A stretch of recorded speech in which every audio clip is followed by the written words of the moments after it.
주홍 글씨라고 하는 소설을 쓴 나다나엘 호손, 그의 또 다른 유명한 소설이 있습니다. 큰 바위 얼굴입니다.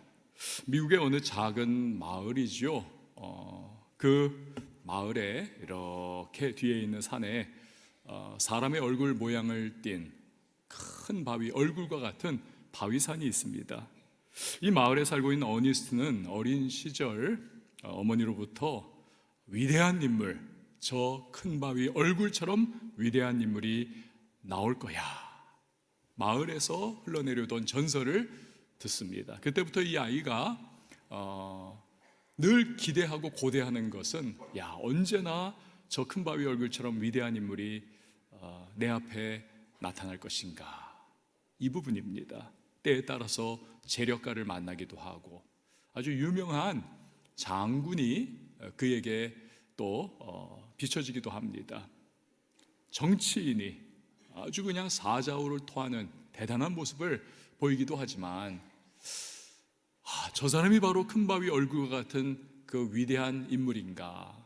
그러나 면면을 알아가면 갈수록 늘 실망이 돼요. 이 사람 아니구나. 노년기에 어느새 접어든 어니스트, 목수일을 접고 설교자가 되었습니다. 그러던 어느 날 어니스트의 설교를 듣던 한 사람이 놀라움에 겨워가지고 큰 소리로 외쳐요. 여러분 보십시오, 저 어니스트 씨야말로 우리 마을에 있는 바위산 큰 바위 얼굴을 닮은 분이 아니고 누구겠습니까? 사람들이 다 보니까 정말 공감이 되는 거예요. 다 왁자해집니다. 어니스트 씨야말로 정말 큰 바위 얼굴이 닮은 그 사람이구나, 저분이야말로 정말 위대한 분이구나.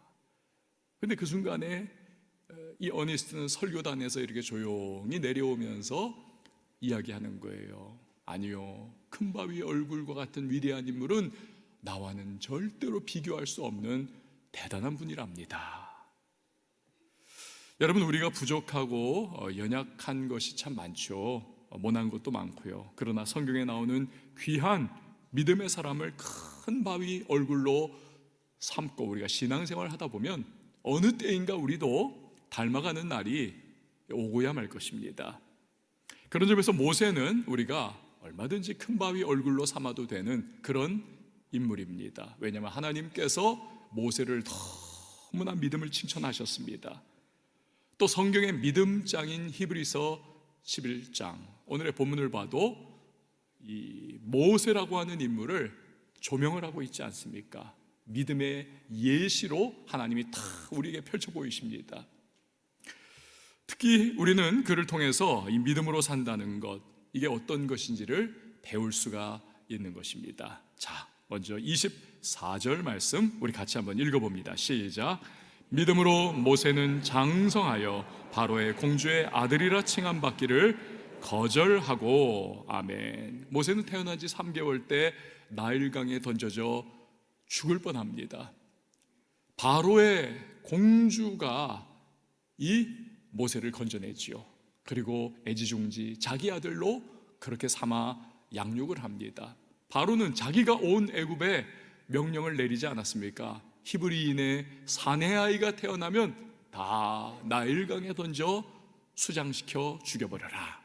그러나 정작 자기의 눈에 넣어도 아프지 않을 사랑하는 딸 공주가 그렇게도 끼고 보호하면서 양육하는 이 히브리인의 아기 모세를 그도 어찌하지 못하는 거예요. 아비의 마음인 거죠. 덕분에 무려 40년 모세는 왕궁에서 지내면서 자라는 동안 애굽의 모든 문물과 학문과 또 무예, 그리고 통치의 기술, 군사의 기술, 이런 것들을 다 습득을 하는 것입니다. 전설에 의하면 바로의 군대를 이끌고 전쟁에 나가서 모세가 엄청난 대승을 거두고 돌아왔다. 이대로 가면 할아버지인 애굽왕 바로의 후계자가 될 수 있을지도 모르는 그러한 상황이 그에게 닥치는 겁니다. 그러나 그가 누리던 애굽의 모든 부귀 영화는 동족인 히브리인을 괴롭히던 애굽 사람을 쳐 죽인 이후 완전히 물거품이 되어버립니다. 80세까지 무려 40년 미디안 광야에서 그는 무명의 인물로 양치기로 살아가는 것이죠. 그 후에 80세부터는 이스라엘 백성을 애굽에서 이끌어내어서 광야에서 40년 세월을 또한 그들과 함께 살아가지 않습니까? 이렇게 애굽 공주의 아들로 누릴 수 있었던 모든 것, 그 모든 것들을 하나님 때문에, 또 하나님의 백성인 이스라엘 동족들 때문에 다 그는 거절을 했던 사람입니다. 이걸 두고 성경은 그게 바로 모세의 믿음이었다 라고 그렇게 소개를 하고 있는 것입니다. 이런 모세를 통해서 우리는 믿음으로 산다는 것이 무엇인지를 배울 수가 있는 거예요. 첫 번째로 그것은 믿음을 위해서라면 손해마저 감수한다는 것입니다. 믿음을 위해서라면 손해마저 감수할 수 있다. 미국의 기독교 작가 켄 가이어의 책 묵상하는 삶에 나오는 이야기입니다. 한 미국 젊은이가 멕시코에 장터를 갔습니다. 여러분, 우리도 5일장 같은 거 시골에 섰는데 가보면 할아버지 할머니 쪼글쪼글하신 분들이 이렇게 한 귀퉁이에다가 의자 같은 거 갖다 놓고 거기 앉아가지고 고사리도 계속 손보고 마늘도 까고 하면서 그 한 줌씩 이렇게 파는 걸 볼 수 있잖아요. 이 멕시코도 낙후한 곳이니까 그렇게 하더라는 겁니다. 양파 파는 할아버지가 있더라는 거예요. 근데 양파 한 줄 쭈르륵 달려있는 이게 얼마냐? 할아버지 얼마입니까? 10센트라는 거예요. 우리 돈으로 150원 정도. 그거 팔아가지고 대체 얼마가 남을까? 이 할아버지가 20줄을 그걸 오늘 가지고 나와서 팔고 있더라는 거예요. 측은한 마음이 들어서 이 젊은이가 한 줄에 150원이니까 20줄 해봤자 얼마입니까? 할아버지, 이거 20줄 제가 다 살게요. 편히 오늘은 집에 가셔도 되겠습니다. 근데요, 놀랍게도 할아버지가 반색을 하며 좋아할 줄 알았는데 거절을 하더랍니다. 그렇게는 못합니다, 젊은이. 아니, 할아버지 한꺼번에 다 팔면 얼마나 좋아요. 고생하지 않아도 되잖아요. 노인이 대답을 하더랍니다. 이봐요, 젊은이, 나는 인생을 살기 위해서 오늘 여기에 나와 있는 거예요.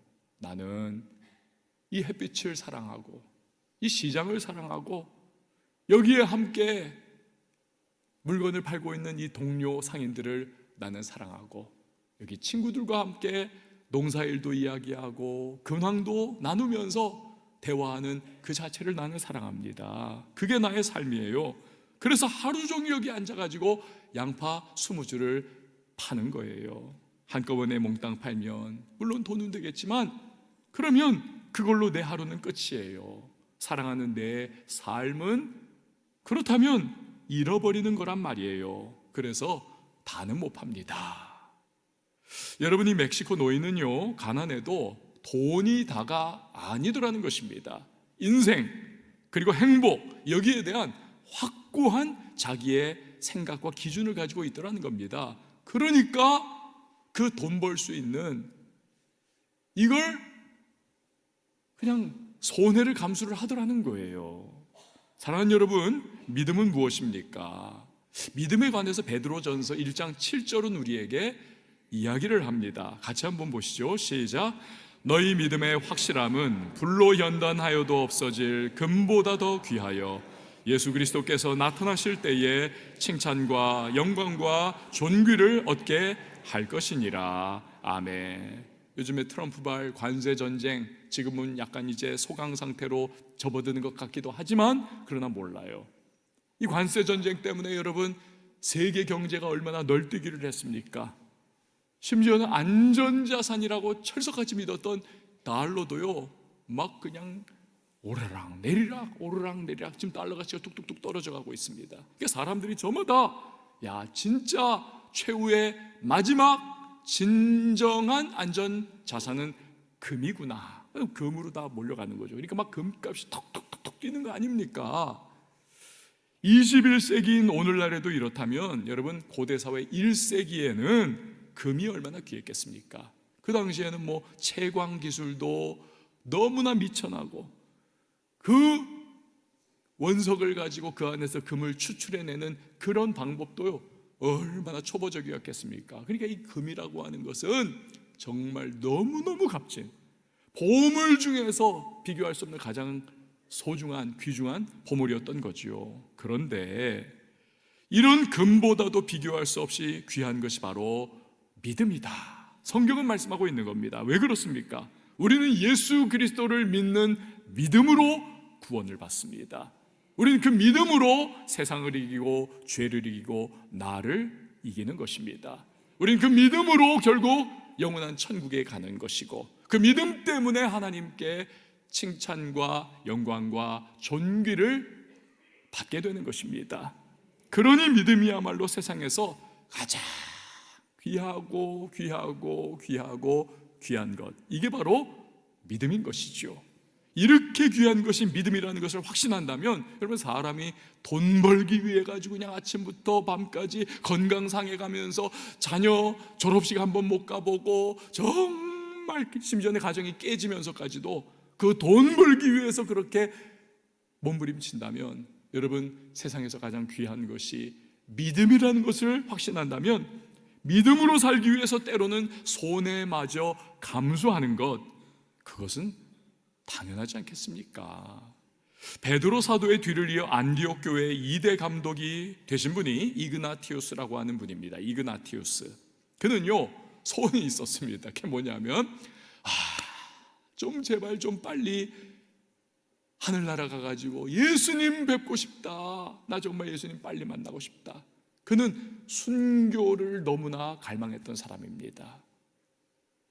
결국에는요, 자신이 갈망하던 순교를 로마 황제 트라이아누스 시절에 당하고야 말아요. 맹수에게 잡아먹히는 그런 순교를 당합니다. 그런데 이 이그나티우스 감독이 남긴 말이 있습니다. 들어보세요. 그리스도가 아닌 그 어떤 것에도 마음을 빼앗기지 마십시오. 그리스도가 아닌 그 어떤 것에도 마음을 빼앗기지 마십시오. 여러분, 인간에게 목숨보다 더 소중한 것이 어디 있겠습니까? 목숨을 잃어버리면 아무 의미 없잖아요. 그런데 믿음을 위해서라면, 주님 안에서 누리는 그 믿음, 그 하나를 위해서라면 다른 모든 것, 목숨마저도 가차없이 내놓을 수 있다는 겁니다. 이 모세와 일맥상통하는 그런 믿음을 우리에게 보여주는 것이죠. 여러분, 우리도 믿음을 위해서라면 이 손해마저 감수해야 될 텐데, 이게 현실로 우리 들어오면 그게 어디 말처럼 쉽습니까? 참 어렵습니다. 이 땅을 디디고 호흡하며 이 세상 속에서 우리 함께 살아가고 있는 존재이기 때문에 이 믿음 때문에 손해를 감수한다, 이거 어렵습니다.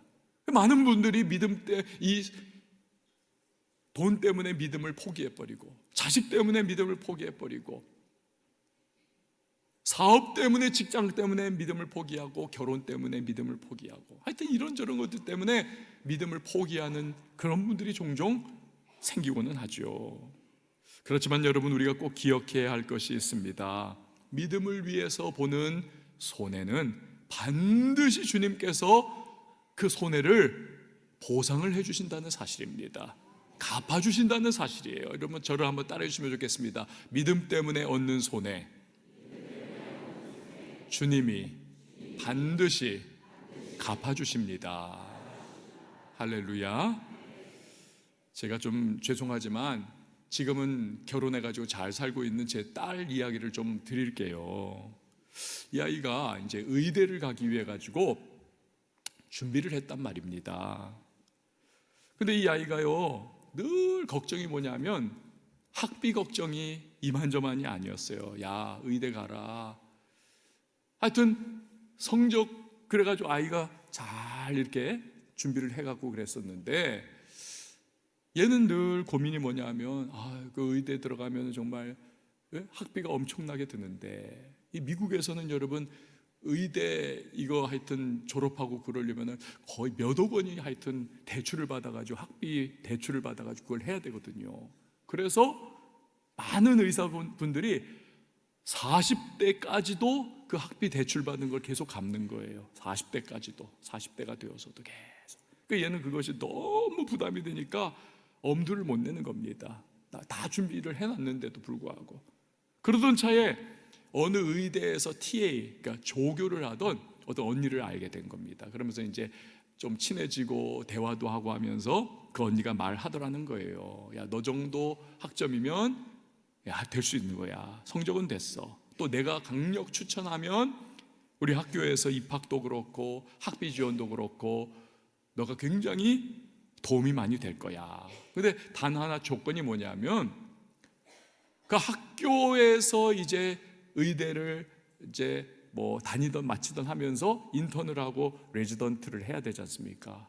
그거 인턴과 레지던트를 다른 병원에서 하면 안 되고, 이 학교의 규정은 뭐냐면 학교 부속 병원에서만 인턴과 레지던트를 해야 된다.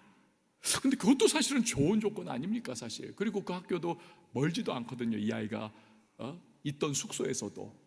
그러니까 너무 이 아이가 기뻐가지고 엄마 아빠한테 전화를 해가지고 이러이러한데 어떡할까요? 그래가지고 막 전화를 한 거예요. 뭐 저도 사실 제 아내도 그 학교를 예전부터 이름은 알고 있었거든요. 그랬지만 정작 이게 이제 우리 딸아이의 문제가 되니까 그 학교를 좀 더 알아야 되지 않습니까? 그래서 인터넷을 들어가가지고 홈페이지에서 학교가 어떤 내용이고 그 학교는 어떤 배경이고 이런 걸 이제 쭉 조사를 했어요. 다 좋았어요. 그러나 딱 한 가지 걸리는 게 있었습니다. 그게 뭐냐면 그 학교의 재단이 문제였습니다. 재단. 그 재단이 제7 안식교. 우리나라로 따지면 이제 2단이죠. 뭐 삼육재단, 지금 이제 우리나라에서는 그런 거잖아요. 미국에서는 별 개념 없어요.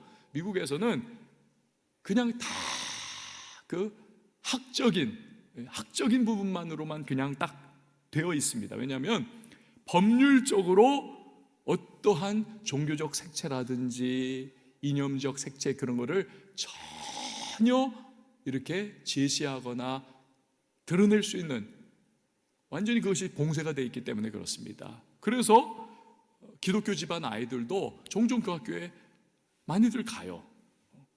이런 상황이 되니까, 근데 참 죄송하지만 목사도 좀 갈등이 되더라고요. 고민이 좀 되는 거예요. 마음 한켠에는 이거 진짜 뭐 다른 기독교 가정, 미국의 아이들도 다 그 학교에 들어가고 이건 뭐 의사 되는 과정의 공부일 뿐인데, 또 아이가 그렇게 하여튼 자기에게 찾아온 기회를 붙잡고 싶어하는 마음이 있는데 괜찮지 않을까, 이 마음이 드는 거예요, 한쪽에서는. 근데 또 다른 한편에서는 목사로서 마음이 꺼리끼는 겁니다. 아무리 그렇다 하더라도 이게 재단이 안식교 재단인데 그 울타리 안에 이게 영향을 받던 안 받던 간에 우리 딸이 그 안에 이렇게 들어가 있다. 이게 납득이 안 되는 거예요. 받아들일 수가 없는 거예요, 이 부분을. 이 목사의 양심상 이게 마음에 걸리는 겁니다. 게다가 또 하나가 있었어요. 제가 너무 멀리 생각을 한 거죠. 그거는 만약에 이 아이가 그 당시에 이제 결혼을 안 했을 때인데, 이 아이가 인턴과 레지던트를 그 안식교 재단 학교의 그 부속병원에서 하다가 진짜 핸섬하고 성격 좋고 실력 좋은 안식교 믿는 의사랑 눈이 맞아버리면, 사랑에 빠져버리면 이거 어떻게 할 것인가? 목사인데 사위는 안식교예요. 그게 제가 너무 지금 멀리 생각하고 있는 거예요. 그래가지고 그거 잠깐 그 고민이 되더라고요. 그런 것들이 이렇게 막 이렇게 얽혀지면서. 그러다 결국에는 아이에게 얘기를 했습니다. 학교 그거 포기해라. 학교 포기해라. 처음에 딸아이가 되게 좀 낙심을 하더라고요. 그렇지만 아이도 또 엄마 아빠가 그렇게 이야기를 하니까 잘 받아들였습니다. 그 이후에 여러분 어떻게 됐을까요? 이 아이가 의대 가려고 하는 마음을 완전히 접어버렸습니다. 완전히 내려. 한번 그냥 딱 꺾여버리니까, 한번 막 이렇게 올라가다가 탁 꺾여버리니까 그냥 탁 그냥 주저앉아 버린 거죠. 주저앉아 버린 거예요, 마음을. 그런데 어쨌든 그 이후에 하나님께서 정말 은혜를 베풀어 주셔서 이 아이가 안식교 의사 사위가 아니라 자기가 다니고 있던 교회에 정말 착하고 아주 성실한, 결혼식 때 여러분 오신 분들은 보셨을 거예요. 정말 성실하고 정말 착한, 그리고 착실한 그러한 남편을 만나가지고 좀 결혼 생활을 잘하고 있습니다. 물론 이 미국이 지금 경제적으로 굉장히 어렵고 물가가 엄청나게 뛰어가지고 이 쉽지가 않아요, 결혼 생활이. 그래서 제 딸도 투잡이 아닙니다. 쓰리잡을 뛰어요. 막 쓰리잡을. 아침부터 저녁까지 막 주말에도 막 일하고 막 쓰리잡을 뛰는 겁니다. 아빠로서 이렇게 보면은 참 안 된 거죠. 야, 이거 아들도 아니고 딸이 저렇게 하여튼 쓰리잡을 뛰는구나. 그렇지만 이미 뭐 자기들 독립해가지고 나간 그런 결혼 생활을 하기 때문에 도와주지는 않습니다. 그냥 마음으로만 아휴 저거 이런 마음인 거예요. 이런 마음. 그런데 자기가 그렇게 고생을 하면서 막 쓰리잡을 뛰면서 먹고 살다 보니까 얘가 그 생각이 들었나 봐요. 이러다가 진짜 평생 어쩌면 쓰리잡 뛰면 어떡하지? 그런 생각을 한 것 같아요. 내가 확실한 직업을 갖지 않으면 안 되겠구나. 그래가지고 이 아이가 이제는 또 치과 의사가 되겠다고 치대 입학 시험을 열심히 준비를 해가지고 얼마 전에 이제 그 시험을 쳤어요. 그래서 지금 결과를 조마조마하면서 기다리고 있는 그러한 상황입니다. 여러분, 그때에 제 딸아이가 그 하여튼 조건이 지금 잘 돼 있고 좋은 그런 하여튼 혜택을 받을 수 있는 그러한 의대를 포기하라, 저희 부부가 딱 이야기를 할 수 있었던 기준이 무엇이었습니까? 결국은 믿음이라고요. 결국은 믿음입니다. 믿음이 다른 어떤 것보다도, 그 어떤 직업보다도 가장 중요하다. 믿음이 잃어버리거나 믿음의 훼손을 얻게 되면 이건 모든 것을 잃는 것과 같다. 그리고 또 하나 앞에서 말씀드린 것, 즉 하나님은 믿음 때문에, 그 믿음을 지키기 위해서 믿음 때문에 보는 손해는 반드시 때가 되면 하나님은 갚아주신다. 이게 저희 부부에게 또 하나의 믿음이었기 때문에 그런 겁니다. 결국 믿음인 거예요. 여러분, 모세를 생각해 보십시오. 만일에 모세가 계속 공주의 아들 노릇하면서 하나님과 동족을 버렸다, 자기 한 몸은 잘 먹고 잘 살고 호의호식했겠죠. 그러나 나중에 남는 게 뭔가요? 만에 하나 그가 권력투쟁에서 승리해가지고 할아버지 뒤를 이어가지고 애굽의 바로가 되었다. 부귀영화는 누릴 수 있었겠죠. 권력의 정점에 서서. 그러나 세월이 흐르면 남는 것은 결국 미라 하나하고 낡아 빠진 피라미드 하나, 그것도 도굴된 피라미드, 그거 남는 것이 아니고 무엇이겠습니까? 그러나 믿음 때문에 애굽의 부귀영화를 포기하는 손해를 보는 겁니다. 무려 40년 미디안 광야에서 무명의 목동으로 살아가는 겁니다. 하지만 거기에서 살아계신 하나님을 만나는 거죠. 영원 전부터 영원까지 스스로 계시는, 자존하시는 하나님을 그가 만나는 것입니다. 이스라엘을 출애굽시키는 사명을 받는 것이고, 그 사명을 결국 이룰 수 있었고 율법을 반포할 수가 있었던 거죠. 영광스러운 천국의 입성자가 될 수 있었고, 믿음의 위인으로 오늘과 같이 영원히 기록되고 기억되는 인물이 될 수가 있었던 겁니다. 이처럼 하나님은 믿음 때문에 본 손해, 이건 반드시 갚아주시는 하나님이심을 여러분 꼭 기억을 하시기를 바랍니다. 사랑하는 여러분, 그래서요, 신앙생활 우리가 근시안을 가지고 신앙생활을 해서는 안 되겠습니다. 멀리 좀 바라보면서, 멀리 바라보면서, 지금 내 눈앞에 있는 유불리 쫓아가지고 그거 아니라 멀리 바라보면서 일희일비하지 아니하고, 믿음으로 산다는 것은 때로 모세처럼 믿음을 위해서라면 손해마저도 감수하는 것이다, 이거죠. 자, 우리가 모세를 통해 믿음에 대해 배울 또 하나가 있습니다. 그것은 뭐냐 하면, 두 번째로 믿음으로 산다는 것은 우리가 내리는 선택과 뗄래야 뗄 수 없는 불가분의 관계를 가지고 있다는 것입니다. 다시요, 믿음으로 산다는 것은 우리가 내리는 선택과 불가분의 관계를 가지고 있다는 것입니다. 자, 오늘 본문 25절 26절 말씀 우리 같이 한번 읽어봅니다. 시작.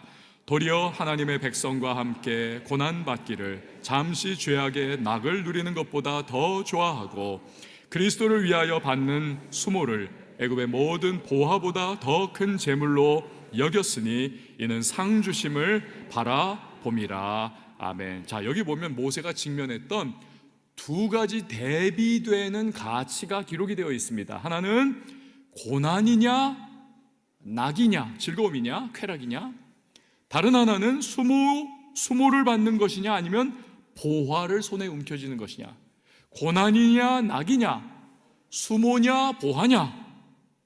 결국 여러분 어떤 선택을 하느냐가 우리의 믿음의 성질과 특징을 그대로 보여주는 것입니다. 당연하죠. 선택의 상황에 놓이질 않으면 우리에게 있는 이 믿음이라고 하는 것이 진짜 믿음이냐 가짜냐가 판별이 되지를 않는 거죠. 우리가 제대로 된 믿음의 선택을 내릴 때 비로소 내 안에 있었던 믿음이 진짜라는 것이 증명이 되는 것 아니겠습니까? 가끔요 우리 초신자분들이 참 어린아이 같기도 하고 순수한 그러한 이렇게 생각하면 참 미소 지어지는 그러한 이제 질문을 할 때가 있습니다. 목사님, 우리한테 하나님께서 신앙생활 잘하라고 할 것이 아니라 애시당초 하나님이 우리가 신앙생활 잘하도록 만들어 주셨으면 됐잖아요. 여러분 얼마나 참 순수한 그러한 궁금함을 가진 그런 질문 아닙니까? 여러분 정말 하나님께서 우리 생활에 막 탁 개입을 하셔가지고 우리를 불신앙적인 선택이나 불신앙적인 생각을 아예 못하도록 딱 막아놓으셨다. 그럼 우리가 정말 신앙생활 잘할 수 있을까요? 절대로 그렇지 않습니다. 만약에 그렇게 된다면요 아예 신앙생활을 할 수 없을지도 몰라요. 이거 무슨 뜻입니까? 진짜 신앙은 불신앙의 여지가 있어야 한다는 것입니다. 내가 불신앙을 선택해요. 믿음이 아닌 다른 모습으로 내 멋대로 살아갑니다. 그럴 수 있으나 그럼에도 불구하고 내가 하나님을 향한 믿음 때문에 제대로 된 선택을 하고 신앙적인 결정을 내리는 그 모습, 이게 진짜 신앙생활인 거죠. 로봇가 아닌 겁니다. 인격적인 진짜 신앙생활입니다. 그래서 하나님은 강요를 하지 않으시는 겁니다. 어떤 분이 찬송가 461장 십자가를 질 수 있나 주가 물어보실 때 이걸 부르다가 문득 생각이 났다는 거예요.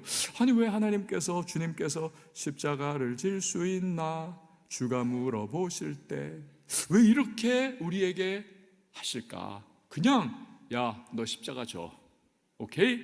명령이야, 이렇게 하면 되실 텐데 왜 주가 물어보시면서 십자가 너 질래 안 질래 하실까?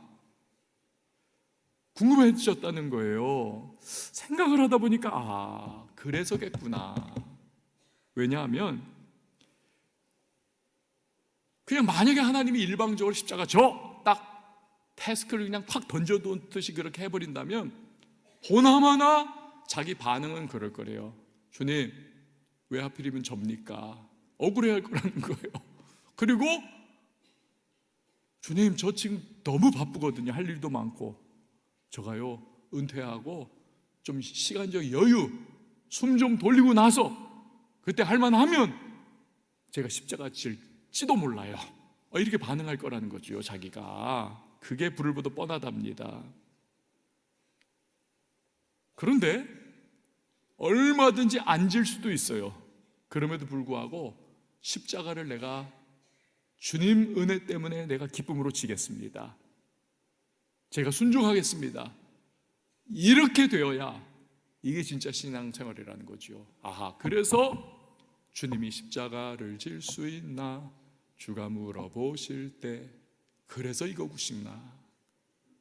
여러분 믿음은 선택이고 선택은 믿음입니다. 저를 한번 따라해 주세요. 믿음은 선택이고 선택은 믿음이다. 그렇습니다. 믿음은 내가 신앙 안에서 하나님 뜻 가운데 내리는 바른 선택인 것이고, 그걸 통하여 내 믿음이 검증되고 증명되고 확증이 되는 것이죠. 또 든든해지는 것이죠. 자, 그러면 믿음으로 산다는 것은 대체 어떤 선택을 우리에게 요구하는 것입니까? 다시요. 믿음으로 산다는 것은 우리에게 어떤 선택을 요구하는 것입니까? 모세를 보면 답이 분명해요. 그는 낙이 아닌 재물을 선택을 했습니다. 그는요, 낙이 아닌 고난을 선택했고, 그는 재물이 아닌 수모를 선택을 했습니다. 이유는 뭐예요? 그게 영원한 가치를 가지고 있기 때문에, 그게 하나님을 기쁘시게 하는 것이기 때문에. 오래전에 남미 에콰도르의 그 아우카 부족을 선교하기 위해서 5명의 선교사님들이 경비행기를 타고 날아갔습니다. 밀림으로. 착륙하자마자 다 창에 찔리고 죽었어요. 비행기 안에는 소총이 다 준비되어 있었습니다. 아무도 쏘질 않았어요. 순교하겠다는 거죠. 선교 대상자들을 어떻게 죽이냐는 거예요. 그럴 수는 없다. 그 리더가 지금 여러분 사진에서 보시는 짐 엘리엇 선교사님입니다. 그리고 그의 옆에 있는 이제 필기체로 써 있는 그 문장이 있잖아요. 그것은 짐 엘리엇 선교사님이 대학생 때 자기 일기장에 써놓았던 하나의 문장이에요. 그 문장 내용이 이런 겁니다. 영원한 것을 위해 영원하지 않은 것을 버리는 자는 결코 어리석지 않다. 다시요. 영원한 것을 위해 영원하지 않은 것을 버리는 자는 결코 어리석지 않다.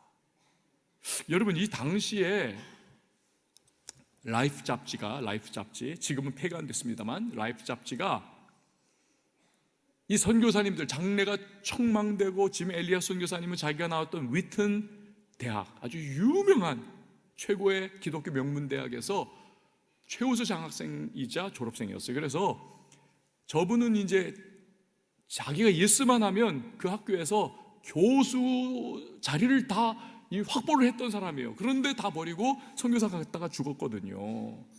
이런 쟁쟁하고 촉망되는 5명의 젊은이, 미국 사회가 떠들썩했고, 이 라이프지에서 그 잡지의 첫면에다가 이분들 사진을 딱 싣고는 제목을 뭐라고 뽑았냐? What a waste.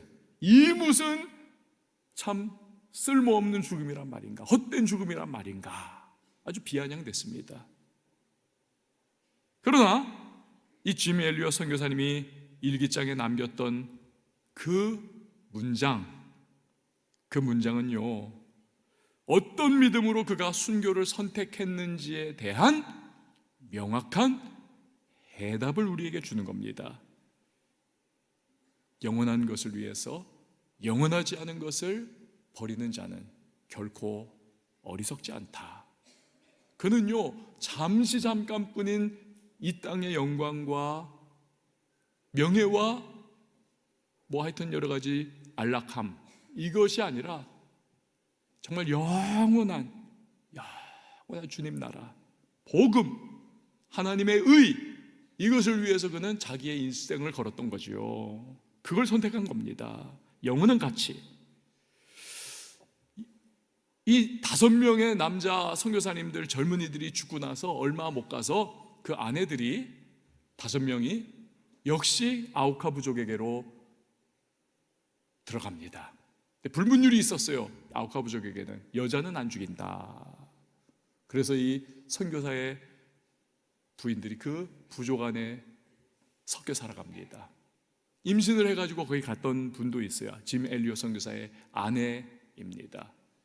이 부인들에 의해 가지고 결국 아우카 부족이 전부가 다 예수를 믿게 돼요. 다 예수를 믿고 뒤집어져 버립니다. 그냥 부족이 아예 그냥. 심지어는요, 이런 일이 있어요.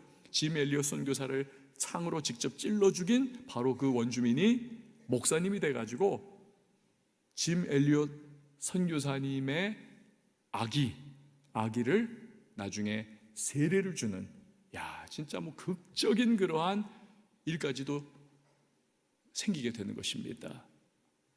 여러분, 26절 끝에 모세가 왜 낙이 아니라 고난을, 왜 재물이 아니라 수모를 선택을 했는가?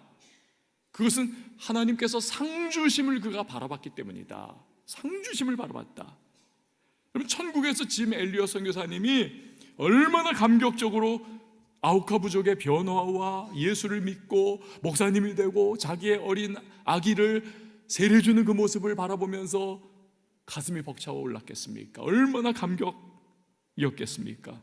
훗날 그리고 아우카 부족민들이 하나둘 죽어서 천국에 왔을 때 자기를 끌어안고 당신 짐 엘리엇 선교사님 때문에 내가 예수 믿었습니다 이러면서 눈물을 흘리고 기뻐하고 함께 하나님을 찬양하는 것, 여러분, 이 자체가 그에게 영원한 상급이 아니고 무엇이겠습니까? 그걸 위해서 선택을 했던 거지요. 제가 지난주에 이제 운동 좀 해야 되겠다 해가지고 그 트레드밀 운동기구에서 막 빠르게 걷기를 했어요. 한 30분 정도. 그러면서 무료해가지고 이제 TV를 켰단 말입니다. 근데 그 TV에서 영화를 하나 하더라고요. 한 꼭지를 보게 됐어요. 다는 못 보고요. 30분이니까. 근데 그 꼭지가 뭐였냐 하면 내용이 그 구소련이 스푸트니크를 탁 발사를 해가지고 인류 최초로 유인 우주선을 이제 우주 공간으로 띄워보냈다 다시 돌아온 거지요. 이것 때문에 서방 세계가 난리가 난 겁니다. 큰일 났다. JFK, 그래서 존 F 케네디 대통령이 나사에다가 이제 특명을 내리는 거예요. 하루 빨리 우리도 유인 우주선을 발사를 해야 된다. 그래도 나사가 뒤집혀가지고 그냥 막 온갖 엔지니어들과 똑똑한 천재적인 그러한 젊은 그러한 하여튼 이 사람들이 모여가지고 막 머리를 싸매고 늘 그냥 연구를 하는 거예요. 우주선을 어떻게 만들어야 하고 궤도는 어떻게 설정해야 되고 어떻게 이 훈련을 시켜야 되고 막. 그런데 그러한 이제 전체적인 설계와 그리고 그러한 내용들은 다 이 젊은 이 엔지니어들이 다 하지만 그 밑에 자잘한 수학 계산하고 기계적인 계산들 계속 하고 하는 사람, 뭐 하나 바뀌면 또 거기에 따라서 또 계산 다시 해야 되고 막 바뀌는, 그건 누가 했느냐? 미국 전역에서 아주 그냥 그 단순 작업 잘하는 이 백인 여자들은 못한다는 거예요, 그걸. 근데 인권이 완전히 흑인 인권이 바닥을 치고 있었기 때문에 흑인 여자들, 흑인 여성들을 그래도 똑똑한 사람들을 뽑아가지고 그 수학 단순 계산 계속 바뀌는 그거에 막 그냥 계속 하는 거, 이걸 시켰단 말입니다. 그래서 그 1년에 그 흑인 여성들이 그 수학 계산을 막 하는 그 일을 나사의 어느 한 귀퉁이에서 한 거예요. 그래서 이 영화의 제목이 Hidden Figures, 숨겨진 인물들이라고 하는 그런 제목을 가진 영화예요. 근데 이 Hidden Figures, 숨겨진 인물들이, 이 여성들이 막 하는데 그 중에 한 여성이 그걸 하다가 이제 꿈을 갖게 된 겁니다. 어떤 꿈이냐면, 나도 이 백인 남성들처럼 이 나사에서 진짜 정식 엔지니어가 되고 싶다. 굉장히 똑똑한 여자였습니다. 그래가지고 그 엔지니어가 되려면 학위가 필요하지 않습니까? 그런데 그 당시에 그 학위는 그 백인 학교에서만 얻을 수가 있는데 백인 학교를 어떻게 들어가요? 흑인 여성이 못 들어가는 겁니다. 결국 막 도전하고 안 되고 도전하고 안 되고 그래서 나중에 법정에다가 허락해달라고 하는 판결을 요청을 합니다. 그래서 판결을 내리는 날 이 여성이 두근두근하는 마음으로 법정에 섭니다. 그런데 판사가 딱 판결을 내리기 전에 이 여성이 판사에게 다가가요. 제가 판사님께 한 말씀 해도 되겠습니까? 그러라고. 그랬더니 이 여성이 뭐라고 하냐면, 판사님, 오늘 판사님이 내리는 제 건 말고 다른 많은 건들은 다 잊혀지고 말 겁니다. 그렇지만 흑인 여성인 저를 백인 학교에 들어가게 하느냐 마느냐의 이 판결은 미국 사법제도가 존재하는 한 영원히 기억될 판결이 될 겁니다. 그걸 유념해 주시고 판결을 내려주세요. 그래가지고 이건 이제 실화예요. 그래가지고 이 판사가 진짜 부담이 얼마나 하겠습니까? 판결을 결국 내리는 겁니다. 당신이 백인학교에 들어가 수업 듣는 것을 허락한다. 단 야간 수업만 허락한다. 이렇게 판결을 내립니다. 그래서 이 여성이 막 그 법정 밖으로 나가가지고 막 뛰고 춤추고 막 기뻐하는 그 모습이 딱 그 꼭지였어요. 자, 여러분, 이 백인 판사가 이전에는 불가했던 판결을 허락하기로 한 그 선택한 이유가 무엇입니까? 그게 미국 법원의 판례로 남아가지고 영원히 영향을 미친다는 것. 그 흑인 여성의 그 말을 그때 이 판사도 깨달은 거예요. 그리고 영원히 영향을 끼친 판사가 되기를 자기도 원했던 겁니다. 자, 여러분, 우리가 내리는 영원한 것에 가치를 둔 선택, 우리가 내리는 영원한 것에 가치를 둔 선택, 그리고 하나님이 기뻐하시는 선택, 이런 선택은요, 우리 믿음을 살아있는 믿음이 되게 해주는 것입니다. 우리 믿음을, 그리고 하나님은 모세에게 하셨듯이 그 믿음의 선택을 기뻐해 주시는 것입니다. 그리고 상 주세요. 반드시. 히브리서 11장 6절 말씀에 나와 있죠. 같이 한번 읽어봅니다. 시작. 믿음이 없이는 하나님을 기쁘시게 하지 못하나니 하나님께 나아가는 자는 반드시 그가 계신 것과 또한 그가 자기를 찾는 자들에게 상 주시는 이심을 믿어야 할지니라. 아멘. 하나님은 반드시 그를 기쁘시게 하는 사람, 영원 것에 가치를 두고 하나님을 기쁘시게 하는 선택을 하는 사람에게 반드시 상을 주신다. 자, 하나님이 그러면 상을 주시면 어떤 걸까요? 어떤 상을 주실까요? 제가 전에 한번 드린 이야기를 다시 한번 드립니다. 어떤 꼬마 아이가 엄마와 함께 시장에 갔습니다. 과자 가게 앞에서 침을 꼴딱꼴딱 삼키면서 맛있는 과자, 그걸 막 너무 먹고 싶은 거예요. 계속 쳐다보면서 꼴딱꼴딱 하고 있으니까 가게 안에서 주인 아저씨가 그걸 보고는 너무 귀여워가지고 나와가지고 얘야, 그냥 한 줌 줄 테니까 집어가라. 그런데 가만히 있는 거예요. 계속 침만 흘리면서. 그래서 아저씨가 괜찮아, 가져가, 내가 주인이야. 그래도 안 가져가는 겁니다. 아이고, 머리를 쓰다듬으면서 너 참 착하구나. 그럼 아저씨가 집어줄게 하고 딱 집어가지고 줬어요. 집에 오는 길에 엄마가 아이에게 묻습니다. 얘야, 왜 아까 너 집어가라고 했는데 안 집어갔니? 아이가 대답합니다. 아저씨 손이 내 손보다 크잖아요. 똑똑한 아이인 거죠. 여러분, 내가 얻어내려고 막 용을 쓰는 것보다 하나님이 상 주시는 것이 훨씬 크고 훨씬 아름답고 훨씬 대단하다는 사실을 여러분 꼭 믿으시기를 바랍니다. 우리는 그걸 기대하면서 오늘 믿음으로 하나님이 기뻐하시는 선택을 내려야 하는 것이고, 또 영원한 가치를 지니고 있는 것을 우리는 선택할 줄 알아야 하는 것입니다. 사랑하는 여러분, 믿음으로 산다는 것 쉽지 않습니다. 때로는 손해를 감수해야 할지도 모릅니다. 그리고 믿음으로 산다는 것은 우리가 내리는 선택과 불가분의 관계가 있습니다. 우리는 영원한 가치를 가진 것을 선택해야 하고 하나님이 기뻐하시는 것을 선택을 해야만 하겠습니다. 바라는 것은 저와 여러분, 온 우리 예배자 한 분 한 분들이 하나님이 기뻐하시는 정말 믿음으로 살아가는, 그래서 믿음 불패의 인생의 주인공 다 될 수 있기를 예수님의 이름으로 축원을 드립니다.